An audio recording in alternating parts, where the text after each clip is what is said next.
भारतीय संस्कृति में यज्ञ, योग एवं आयुर्वेद जैसी अमूल्य विद्याएं हैं, जिसका मूल है वेद। इतिहास की ओर दृष्टि डालें तो भगवान राम, भगवान कृष्ण से लेकर राजा महाराजाओं, ग्रामवासियों व अरण्यवासी ऋषियों की कुटियों तक नित्य व नैमित्तिक यज्ञों का प्रचलन देखने को मिलता है। मुंबई शहर में घाटकोपर स्थान पर मैं योग वर्क चलाती हूँ। एक महिला हमारे यहाँ पे आई तो उसे ब्रेस्ट कैंसर ऑलरेडी हुआ था, तो वो ठीक हो गया था ऑपरेशन के जरिए। उन्होंने बोला कि मैं ठीक हूँ, बट मुझे बहुत कमजोरी महसूस होती है, तो इसके लिए मैं योग वर्ग में आई हूँ यहाँ पर। 1 महीने के बाद में उसे वापस पीछे यानी पीठ की तरफ दर्द होने लग गया। तो दर्द होने लग गया तो हमने कहा कि आप डॉक्टर से चेकअप करा लीजिए। पर जब चेकअप कराने गई तो डॉक्टर ने उसे कहा कि जो कैंसर आपको ब्रेस्ट में हुआ था वो पीछे आपकी मेरुदंड में फैल गया है, आपकी पीठ में पूरा फैल गया है। तो अब आप तो 1 महीने के ही मेहमान हैं, धीरे धीरे आपका चलना फिरना बंद हो जाएगा, आप पूरी तरह से बेड पे आ जाएंगे। तो बहुत मायूस होके पूरा परिवार रोते रोते हमारे यहाँ आया। तो उन्होंने कहा कि ऐसे ऐसे है करके, आपको जो हम कहें वो आप करेंगे? तो उन्होंने कहा हाँ जरूर करेंगे। तो हमने फिर यज्ञ करने के लिए उन्हें कहा। मीरा रोड में जो डॉक्टर साहब हैं उनके मार्गदर्शन से हमने उन्हें चिकित्सा शुरू कर ली। तो सोचिए कि ये मुंबई शहर में बहुत भीड़ भाड़ जगह है, तो जब हम यहाँ पे जब कहीं पे दूर जाते हैं तो यहाँ पे घाटकोपर से मीरा रोड यहाँ तक जाने के लिए हमें 2 ट्रेन बदली करनी पड़ती है। तो शुरुआत में हमने कहा कि कोई बात नहीं, हम पूरी तरह से सेवा करेंगे। तो हम उसका हाथ पकड़ के घाटकोपर से मीरा रोड तक यानी एक ट्रेन बदल के दूसरी ट्रेन बदल के इस तरह से हम मीरा रोड पहुंचते थे। वहाँ पे सुबह डॉक्टर साहब उन्हें यज्ञ थेरेपी देते थे और उसके बाद में शाम के वक्त हम उनके घर में करते थे। तो 1 महीना या 15 से 20 दिन हम उसका हाथ पकड़ के जा रहे थे। तो 1 महीने के बाद उसने कहा कि मैडम अब आपको आने की जरूरत नहीं है, मैं अकेली जा सकती हूँ। जो मुंबई शहर में रहते हैं उन्हें पता हुआ कि कितनी भीड़ भाड़ से गुजरते हुए जाना पड़ता है मीरा रोड तक।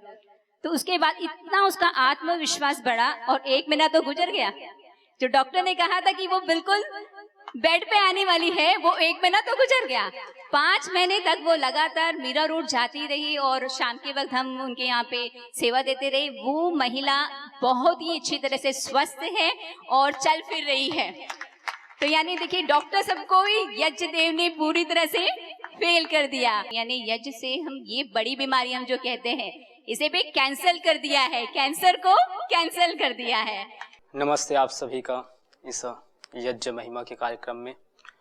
प्रतिदिन की भांति आज पुनः हम विगत कई दिनों से ऐसे सोशल मीडिया के माध्यम से अलग अलग यूट्यूब, फेसबुक, व्हाट्सएप के माध्यम से मैसेज आते रहे हैं कि जी हम जो आप यज्ञ बताते हैं तो इस यज्ञ को तो हम करना चाहते हैं, परंतु हमारे पास जो एक यज्ञ की प्रक्रिया है मंत्रों की तो वो हमें पता नहीं है। और कई ऐसे हैं जिनको चाहते हैं लेकिन वो कर भी नहीं पाते। तो कोई सरल उपाय आप बताएं जिससे कि हम इस यज्ञ को कर पाएं और कम समय में भी कर पाएं। तो इसी विचार को आज हमने आपके समक्ष रखने का ये प्रयास किए कि आप कैसे कम समय में और सरल तरीके से आप इस यज्ञ को कर पाएं। तो इसलिए आज हमने गायत्री यज्ञ और उपासना के माध्यम से आपको इस यज्ञ को सिखाने का प्रयास करेंगे। तो आप देख रहे हैं मेरे सामने सभी हमने जो आवश्यक सामग्री है, पात्र हैं, जो वस्तुएं चाहिए यज्ञ करने के लिए, तो उसके लिए ये यज्ञ पात्र है। हमने दीपक भी रखे हैं, समिधा जिसको हम आम भाषा में लकड़ी कहते हैं, तो ये अपने काउडंग की स्टिक, गोमय समिधा, हवन कुंड है, फिर सुरुआ है, घी पात्र है, दिया सलाई है, कपूर है, फिर ये सामग्री और ये बत्ती। तो इतनी जो सामग्री हैं, पात्राएं हैं, ये आपके पास होनी चाहिए। उसके पश्चात क्या करना है, क्योंकि हम जो वैदिक जो मंत्रों की प्रक्रिया है तो वो बोलते हैं, तो आप उसके जगह में यज्ञ प्रारंभ करने से पहले आप कोई भी जो श्लोक है या फिर जो मंत्र हो आपको स्मरण है तो आप उसको बोल सकते हैं, या फिर अपनी भाषा में, क्योंकि शब्दों का कोई बंधन नहीं है। आप किसी भी शब्दों में, भाषाओं में आप अपनी जो स्तुति है, वंदना है, प्रार्थना है, उपासना है, उसको आप कर सकते हैं। इसलिए जो भी आपको स्मरण हो उसको आप उच्चारण करें और फिर इस हवन को, अग्निहोत्र को आप प्रारंभ करें। तो आइए हम सीखते हैं, जानते हैं। तो इसके लिए प्रथम हम गायत्री मंत्र से प्रारंभ करते हैं, क्योंकि गायत्री मंत्र को महामंत्र कहा गया है। संपूर्ण जो 4 वेद हैं उनसे इसको निचोड़ा गया है और जिससे भूर्भुवस्वः ऋग्वेद से निकाला गया है, फिर तत्सवितुर्वरेण्यं भर्गो देवस्य धीमहि इस भाग को यजुर्वेद से निकाला गया है, और जो अंतिम है धियो यो नः प्रचोदयात् इसको फिर सामवेद से निकाला गया है। तो इस 3 जो पाद हैं गायत्री मंत्र के, तो उसको आज हम जानेंगे, उसको हम समझेंगे और उसके माध्यम से हम उपासना भी करेंगे। तो आइए प्रारंभ करते हैं इस दैनिक अग्निहोत्र को। तो उसके लिए हम प्रथम अपनी जो स्तुति है, प्रार्थना, उपासना, उसके माध्यम से हम अपने विचार को हम शुद्ध बनाते हैं, पवित्र बनाते हैं। ओम भूर्भुवः स्वः तत्सवितुर्वरेण्यं भर्गो देवस्य धीमहि धियो यो नः प्रचोदयात्। तूने हमें उत्पन्न किया, पालन कर रहा है तू, तुझसे ही पाते प्राण हम, दुखियों के कष्ट हरता है तू। तेरा महान तेज है छाया हुआ सभी स्थान, सृष्टि की वस्तु वस्तु में तू हो रहा है विद्यमान। तेरा ही धरते ध्यान हम, मांगते तेरी दया, ईश्वर हमारी बुद्धि को श्रेष्ठ मार्ग पर चला। दाता हमारी बुद्धि को वेद मार्ग पर चला। ओम भूर्भुवः स्वः तत्सवितुर्वरेण्यं भर्गो देवस्य धीमहि धियो यो नः प्रचोदयात्। धियो यो नः प्रचोदयात्।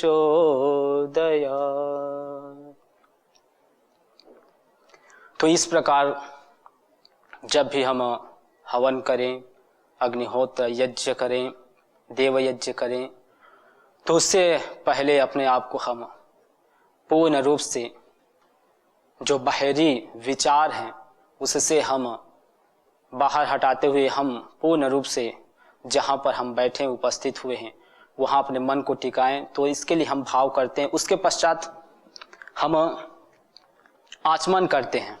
तो ये आचमन पात्र है, आप दाएं हाथ में जल ऐसे लेकर, और मंत्र पता नहीं तो आप ऐसे ही 3 बार आचमन करें। तो आप देखिए, तो ऐसे हाथ में ले लिए और ऐसे 3 बार आचमन।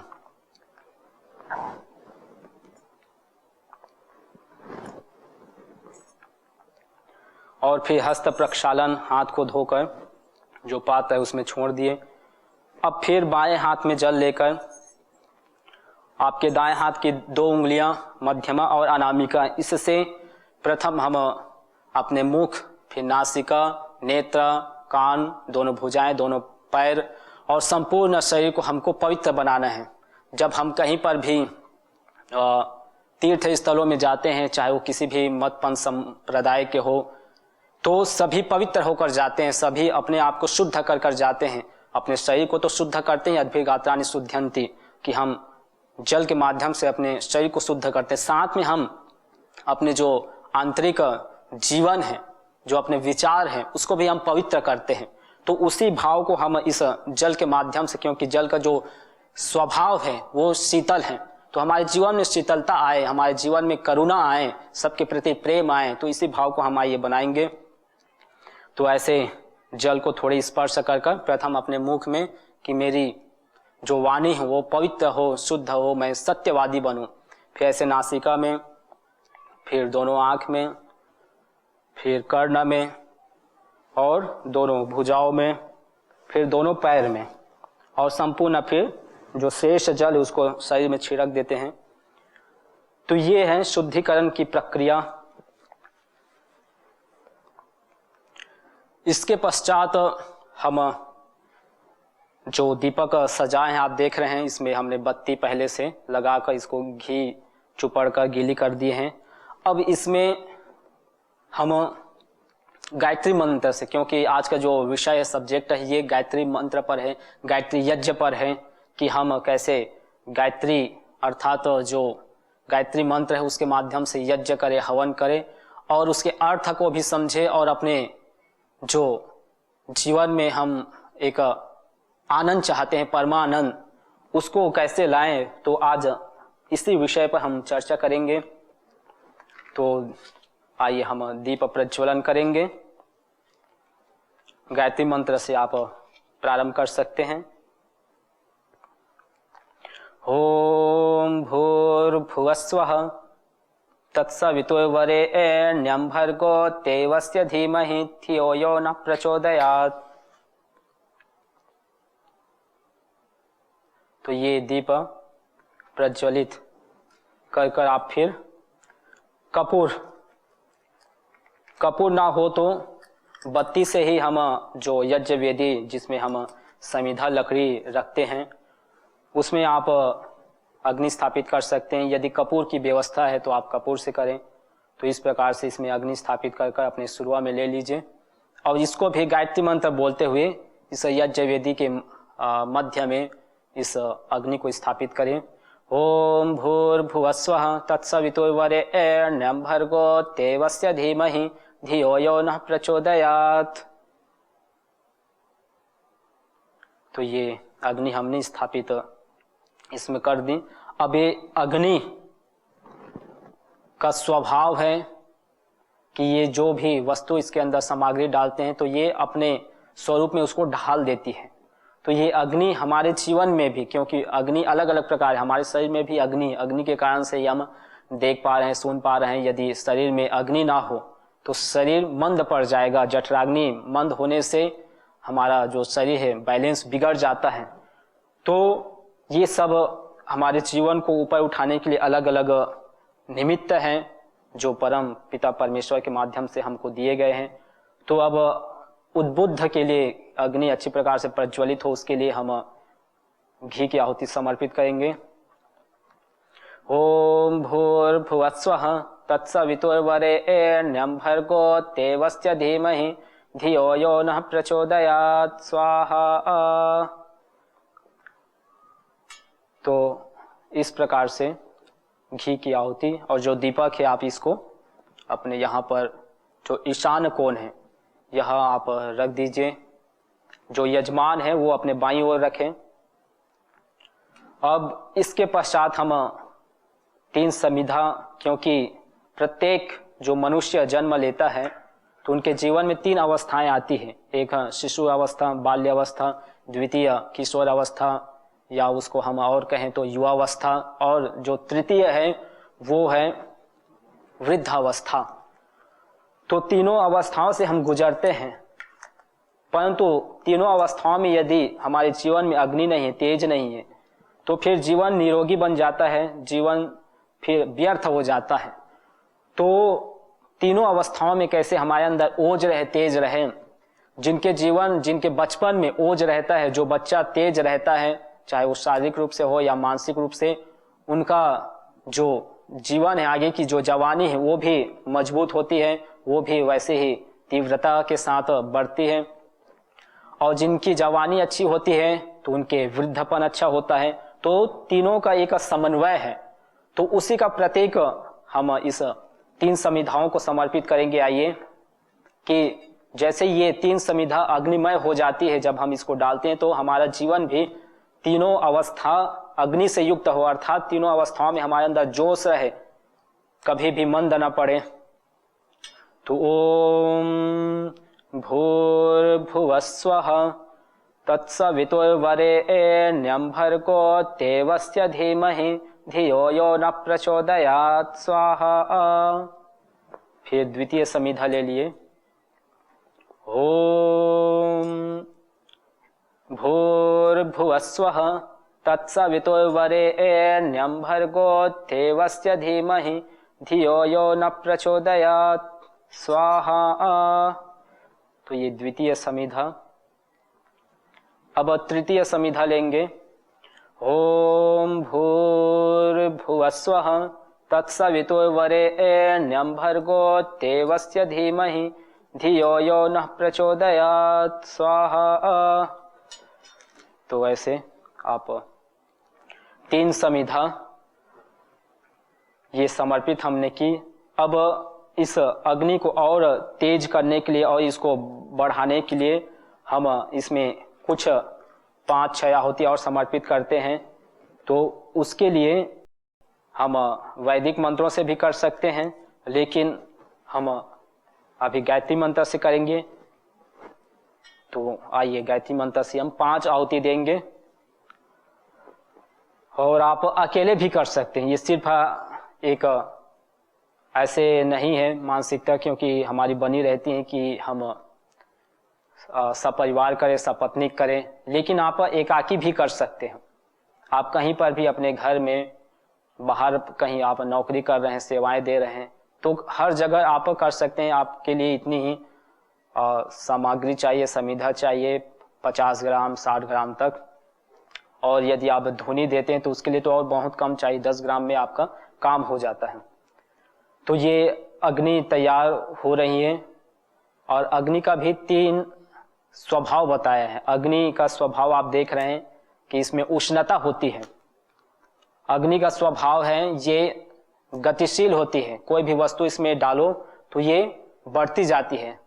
और इसका स्वभाव है कि इसमें प्रकाश होता है, अग्नि में प्रकाश होता है। तो ये 3 स्वभाव अग्नि के अंदर है, तो हमारे अंदर भी आए। जिनके जीवन में गति नहीं होती, जिनके जीवन में उष्णता, तेज, ओज नहीं होता है, जिनके जीवन में प्रकाश नहीं होता है, तो जीवन मंद पड़ जाता है। तो इसीलिए इस अग्नि को हम और तेज करें, जिससे कि हम जो सामग्री समर्पित करेंगे तो वो अच्छी प्रकार से इस वातावरण में जो फ्यूम्स है उसमें तैयार होगा। जो हर्बल्स, मेडिकेटेड जो एयर्स तैयार होंगे वो इस वातावरण को और शुद्ध करें और हमको भी परिशोधन करें, हमारे जीवन को। हमारे अंदर किसी प्रकार की मल है तो आइए गायत्री मंत्र से पुनः हम इस अग्नि को और बढ़ाएंगे। ओम भूर्भुवस्वः तत्सवितुर्वरेण्यं भर्गो देवस्य धीमहि धियो यो न प्रचोदयात् स्वाहा। ओम भूर्भुवस्वः तत्सवितुर्वरेण्यं भर्गो देवस्य धीमहि धियो यो न प्रचोदयात् स्वाहा। ओम भूर्भुवस्वः तत्सवितुर्वरेण्यं भर्गो देवस्य धीमहि धियो यो न प्रचोदयात् स्वाहा। ओम भूर्भुवस्वः तत्सवितुर्वरेण्यं भर्गो देवस्य धीमहि धियो यो न प्रचोदयात् स्वाहा। तो ये 5 बार हमने घी की आहुति समर्पित की। अब इसके पश्चात जो आप देख रहे हैं जलपात्र कलश, इसको अपने हाथ में ले लेंगे और जो पूर्व भाग है, जो यजमान जो करने वाले हैं, उसके विपरीत भाग में अपने बाईं ओर से आप दाईं ओर जल को सिंचन करेंगे। उसके पश्चात यजमान अपनी ओर करेंगे दाईं से बाईं ओर, फिर लेफ्ट में जो बैठे हैं व्यक्ति तो वो करेंगे दाईं से बाईं ओर। फिर आगे हम करेंगे जहां दीपक रखे कोना, वहां से लेकर पूरा धार बनाते हुए हम जल सिंचन करेंगे। तो आप जल सिंचन ऐसे कर सकते हैं। जो नए नए हैं, जिनको मंत्र स्मरण नहीं होता, याद नहीं होता, तो उनके लिए ये सीधा सीधा है कि आप इस प्रकार से जल सिंचन। अब उसके बाद जल को पुनः आप यहां से लेकर चारों ओर ऐसे छोड़ दीजिए। तो ये जल सिंचन हमने कर ली। अब इसके पश्चात 4 आहुति देनी होती है।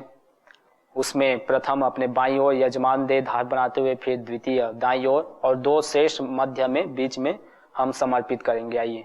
ओम भूर्भुवस्वः तत्सवितुर्वरेण्यं भर्गो देवस्य धीमहि धियो यो न प्रचोदयात् स्वाहा। ओम भूर्भुवस्वः तत्सवितुर्वरेण्यं भर्गो देवस्य धीमहि धियो यो न प्रचोदयात् स्वाहा। ओम भूर्भुवस्वः तत्सवितुर्वरेण्यं भर्गो देवस्य धीमहि धियो यो न प्रचोदयात् स्वाहा। तो ये इसको बोलते हैं आघार वाज्य भाग आहुति, कि जो आज्य जो घी है उसको धार बनाते हुए छोड़ना। तो इसमें हम अग्नि के लिए करते हैं, उसके बाद सोम के लिए करते हैं, फिर प्रजापति के लिए करते हैं, फिर इंद्र के लिए करते हैं। ये सारे गुण कर्म स्वभाव के आधार पर सभी उसी परमपिता परमेश्वर का नाम है। जैसे हम लोक में देखते हैं किसी के 2 नाम होते, 3 नाम होते हैं, अनेक नाम भी होते हैं। तो वैसे ही परमपिता परमेश्वर के भी अलग अलग नाम हैं। उनके ओम भी नाम है, इंद्र, प्रजापति, फिर वो सर्वशक्तिमान भी है। तो इस प्रकार बहुत सारे उनके नाम हैं। तो अब हम इसके साथ अलग अलग सामग्री को हम समर्पित करेंगे। तो आइए मेरे साथ, ये घी के साथ अब हम सामग्री को भी समर्पित करते हैं। ओम भूर्भुवस्वः तत्सवितुर्वरेण्यं भर्गो देवस्य धीमहि धियो यो न प्रचोदयात् स्वाहा। फिर इस प्रकार सामग्री को आप डालें। ओम भूर्भुवस्वः तत्सवितुर्वरेण्यं भर्गो देवस्य धीमहि धियो यो न प्रचोदयात् स्वाहा। ओम भूर्भुवस्वः तत्सवितुर्वरेण्यं भर्गो देवस्य धीमहि धियो यो न प्रचोदयात् स्वाहा। ओम भूर्भुवस्वः तत्सवितुर्वरेण्यं भर्गो देवस्य धीमहि धियो यो न प्रचोदयात् स्वाहा। ओम भूर्भुवस्वः तत्सवितुर्वरेण्यं भर्गो देवस्य धीमहि धियो यो न प्रचोदयात् स्वाहा। ओम भूर्भुवस्वः तत्सवितुर्वरेण्यं भर्गो देवस्य धीमहि धियो यो न प्रचोदयात् स्वाहा। तो इस प्रकार से आप अपने समय के अनुसार 16 आहुति, 21 आहुति, 51 आहुति और एक माला के बराबर 108 आहुति आप समर्पित करते हुए, डालते हुए आप अग्निहोत्र कर सकते हैं। फिर इसके पश्चात अंतिम पूर्णाहुति हम करेंगे। आप गायत्री मंत्र से ही कर सकते हैं या फिर इसको याद भी कर सकते हैं। छोटा सा जो मंत्र है, ओम सर्वं वै पूर्णं स्वाहा। ओम सर्वं वै पूर्णं स्वाहा। ओम सर्वं वै पूर्णं स्वाहा। तो ये यज्ञ हमने संपन्न किए। अब इसके पश्चात अलग अलग आप और मंत्रों को बोल सकते हैं, आप ध्यान उपासना कर सकते हैं और जब ये अग्नि बुझ जाए तो जो सामग्री है उसको आप इसमें डाल दीजिए, और जो इससे उत्पन्न जो धुनी है, जो धूम्र है, उसको आप वातावरण में फैलने दीजिए। और वहीं बैठकर फिर आप ध्यान करें, आप प्राणायाम करें, आप वहाँ पर आप उपासना भी कर सकते हैं। तो इस प्रकार से आप अपने प्रतिदिन दैनिक अग्निहोत्र करें, अपने जीवन को अच्छा बनाएं। तो इस कार्यक्रम को हम यहीं पर विराम देते हैं। पुनः हम इसी विषय को, इसी सब्जेक्ट को पुनः हम आपके साथ अगले अंक में प्रस्तुत करेंगे। तब तक के लिए सभी को प्रणाम। यज्ञ अस्थमा से लेकर कैंसर जैसे जानलेवा रोगों से बचाने के साथ ही तनाव, अनिद्रा व अवसाद आदि मानसिक रोगों को दूर कर शांति व सौमनस्य प्रदान करता है। यज्ञ से विषैली गैसों में भारी मात्रा में कमी आती है व जानलेवा बैक्टीरिया, वायरस, फंगस आदि नष्ट होते हैं एवं रेडिएशन को भी कम करता है। यज्ञ भूमि की उर्वरा शक्ति एवं फसलों में एक्टिव कंपाउंड को बढ़ाता है तथा रोगों की रोकथाम भी करता है। यज्ञ कृषि से उत्पन्न अन्न, फल आदि उत्तम पोषक तत्वों से युक्त एवं स्वादिष्ट होते हैं। यज्ञ उत्तम वर्षा करने वाला तथा जलाशयों का शोधन करने वाला होता है। यज्ञ जड़ एवं चेतन दोनों में सात्विकता का संचार करता है। यज्ञ जहां भौतिक ऐश्वर्य एवं पुण्यों को प्रदान करता है, वहीं आध्यात्मिक जीवन में मानवीय चेतना का उत्कर्ष करके अति मानस चेतना की ओर अग्रसर करता है। तो आइए हम संकल्प लें, संसार के श्रेष्ठतम कर्म यज्ञ को अपनाएं। पिंड और ब्रह्मांड में संतुलन कायम करने वाले यज्ञ को अपने जीवन का अभिन्न अंग बनाएं एवं प्रकृति मां के प्रति अपने ऋणों को अदा करें। विश्व स्वास्थ्य का एक नारा, यज्ञ से होगा जग उजियारा। भारतीय संस्कृति की अमूल्य विरासत यज्ञ की महिमा को जानने हेतु वैदिक चैनल पर प्रतिदिन प्रातः एवं सायं 11:30 बजे यज्ञ महिमा कार्यक्रम से जुड़े। विशेष जानकारी हेतु संपर्क करें।